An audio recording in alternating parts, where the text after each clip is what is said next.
এবার শাকিব খানের তুফান সিনেমার দুষ্টু কোকিল গানে মিমি চক্রবর্তীর এমন খোলামেলা পোশাক দেখে রীতিমতো খেপে গেলেন নায়ক জিৎ। টলি ফিল্ম ইন্ডাস্ট্রির বড় মাপের অভিনেতা নায়ক জিৎ।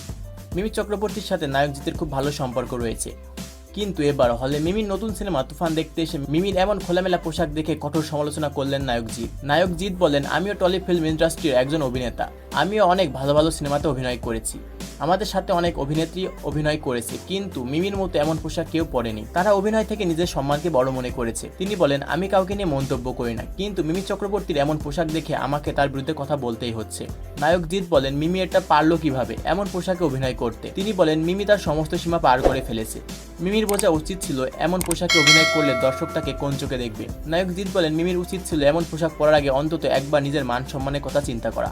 মিমি চক্রবর্তী নায়িকা হিসেবে কলকাতা ফিল্ম ইন্ডাস্ট্রিতে খুব খ্যাতি অর্জন করেছে, কিন্তু তার এমন খোলামেলা পোশাক দেখে রীতিমতো কটাক্ষ করছে মিমির ভক্ত অনুরাগীরা।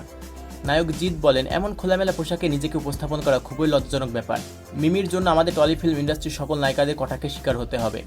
তো বন্ধুরা, মিমি চক্রবর্তীকে নিয়ে নায়ক জিতের এমন মন্তব্যে আপনাদের মতামত কি? তবে কি মিমি চক্রবর্তীর জন্য কলকাতা ফিল্ম ইন্ডাস্ট্রি তোপের মুখে পড়বে? এই নিয়ে আপনাদের মূল্যবান মতামত কমেন্ট করে অবশ্যই জানাবেন আমাদেরকে। ভিডিওটি ভালো লাগলে লাইক, কমেন্ট ও শেয়ার করতে ভুলবেন না। আর আপনি যদি আমাদের চ্যানেলে নতুন হয়ে থাকেন তাহলে চ্যানেলটি সাবস্ক্রাইব করে বেল আইকনটি অন করে রাখুন। ধন্যবাদ সবাইকে।